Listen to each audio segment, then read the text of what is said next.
नमस्कार दोस्तों, ओम नमः नारायण। आज हम बृहस्पति भगवान या कहें विष्णु भगवान की कथा सुनेंगे।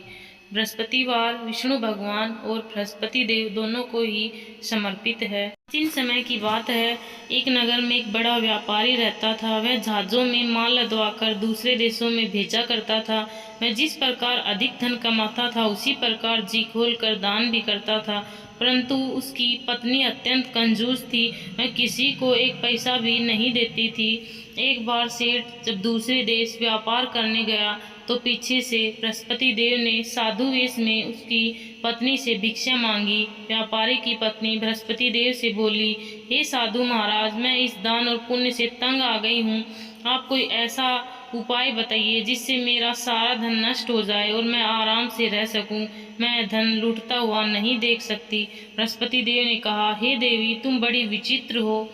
संतान और धन से कोई दुखी होता है क्या? अगर अधिक धन है तो इसे शुभ कार्यों में लगाओ, कुंवारी कन्याओं का विवाह कराओ, विद्यालय और बाग बगीचों का निर्माण कराओ। ऐसे पुण्य कार्य करने से तुम्हारा लोक परलोक सार्थक होगा। परंतु साधु की इन बातों से व्यापारी की पत्नी को खुशी नहीं हुई। उसने कहा, मुझे ऐसे धन की आवश्यकता नहीं है जिसे मैं दान करूं। तब बृहस्पति देव बोले, यदि तुम्हारी ऐसी इच्छा है तो तुम एक उपाय करना। 7 बृहस्पतिवार को घर को गोबर से लीपना, अपने केशों को पीली मिट्टी से धोना, केशों को धोते समय स्नान करना, व्यापारी से हजामत बनवाने को कहना, भोजन में मांस मदिरा खाना, कपड़े अपने घर धोना। ऐसा करने से तुम्हारा सब धन नष्ट हो जाएगा। इतना कहकर बृहस्पति देव अंतर्ध्यान हो गए। व्यापारी की पत्नी ने बृहस्पति देव के कहे अनुसार 7 बृहस्पतिवार वैसा ही करने का निश्चय किया।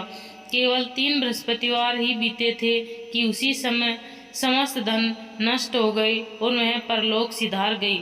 जब व्यापारी वापस आया तो उसने देखा कि उसका सब कुछ नष्ट हो चुका है। उस व्यापारी ने अपनी पुत्री को सांत्वना दी और दूसरे नगर में जाकर बस गया। वहां वह जंगल से लकड़ी काट कर लाता और शहर में बेचता। इस तरह वह अपना जीवन व्यतीत करने लगा। एक दिन उसकी पुत्री ने दही खाने की इच्छा प्रकट की, लेकिन व्यापारी के पास दही खरीदने के पैसे नहीं थे। वह अपनी पुत्री को आश्वासन देकर जंगल में लकड़ी काटने चला गया। वहां एक वृक्ष के नीचे बैठ अपनी पूर्व दशा पर विचार कर रोने लगा। उस दिन बृहस्पतिवार था। तभी वहां बृहस्पति देव साधु के रूप में सेठ के पास आए और बोले, हे मनुष्य, तू इस जंगल में किस चिंता में बैठा है? तब व्यापारी बोला, महाराज, आप सब कुछ जानते हैं। इतना कहकर व्यापारी अपनी कहानी सुनाकर रो पड़ा। बृहस्पति देव बोले, देखो बेटा, तुम्हारी पत्नी ने बृहस्पति देव का अपमान किया था, इसी कारण तुम्हारा यह हाल हुआ है। लेकिन अब तुम किसी प्रकार की चिंता मत करो।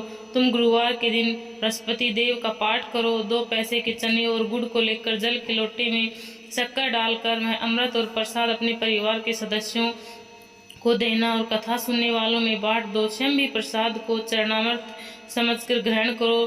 भगवान तुम्हारा अवश्य कल्याण करेंगे। साधु की बात सुनकर व्यापारी बोला, महाराज, मुझे तो इतना भी नहीं बचता कि मैं अपनी पुत्री को दही लाकर दे सकूं।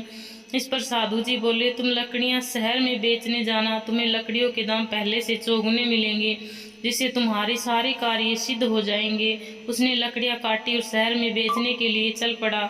उसकी लकड़ियां अच्छे दाम में बिक गई, जिससे उसने अपनी पुत्री के लिए दही लिया और गुरुवार की कथा हेतु चना गुड़ लेकर कथा की और प्रसाद बांटकर स्वयं भी खाया। उसी दिन से उसकी सभी कठिनाइयां दूर होने लगी। परंतु अगले बृहस्पतिवार को वह कथा करना भूल गया। अगले ही दिन वहां के राजा ने एक बड़े यज्ञ का आयोजन कर पूरे नगर के लोगों के लिए भोजन का आयोजन किया। राजा की आज्ञा अनुसार पूरा नगर राजा के महल में भोजन करने गया, लेकिन व्यापारी व उसकी पुत्री तनिक विलंब से पहुंचे। अतः उन दोनों को राजा ने महल में ले जाकर भोजन कराया। जब वे दोनों लौटकर आए तब रानी ने देखा कि उसकी खूंटी पर टंगा हार गायब है। रानी को व्यापारी और उसकी पुत्री पर संदेह हुआ कि उनका हार उन दोनों ने ही चुराया है। राजा की आज्ञा से उन दोनों को कारावास की कोठरी में कैद कर दिया गया। कैद में पड़कर दोनों अत्यंत दुखी हुए। वहां उन्होंने बृहस्पति देवता का स्मरण किया। बृहस्पति देव ने प्रकट होकर व्यापारी को उसकी भूल का आभास कराया। उन्हें सलाह दी कि गुरुवार के दिन कैद खाने के दरवाजे पर तुम्हें 2 पैसे मिलेंगे, उनसे तुम चने और मुनक्का मंगवाकर विधि पूर्वक बृहस्पति देवता का पूजन करना, तुम्हारे सब दुख दूर हो जाएंगे। बृहस्पतिवार को कैद खाने के द्वार पर उन्हें 2 पैसे मिले। बाहर सड़क पर एक स्त्री जा रही थी। व्यापारी ने उसे बुलाकर गुड़ और चना लाने को कहा। इस पर वह स्त्री बोली, मैं अपनी बहू के लिए गहने लेने जा रही हूँ, मेरे पास समय नहीं। इतना कहकर वह चली गई। थोड़ी देर बाद वहाँ से एक और स्त्री निकली। व्यापारी ने उसे बुलाकर कहा, हे बहन, मुझे बृहस्पतिवार की कथा करनी है, तुम मुझे 2 पैसे का गुड़ चना ला दो। बृहस्पति देव का नाम सुनकर वह स्त्री बोली, भाई, मैं तुम्हें अभी गुड़ चना लाकर देती हूँ। मेरा इकलौता पुत्र मर गया, मैं उसके लिए कफन लेने जा रही थी, लेकिन मैं पहले तुम्हारा काम करूँगी, उसके बाद अपने पुत्र के लिए कफन लाऊंगी। वह स्त्री बाजार से व्यापारी के लिए गुड़ चना ले आई और स्वयं भी बृहस्पति देव की कथा सुनी। कथा के समाप्त होने पर वह स्त्री कफन लेकर अपने घर गई। घर पर लोग उसके पुत्र की लाश को राम नाम सत्य कहते हुए शमशान ले जा रहे थे। स्त्री बोली, मुझे अपने लड़के का मुख देख लेने दो। अपने पुत्र का मुख देखकर उस स्त्री ने उसके मुंह में प्रसाद और चरणामृत डाला।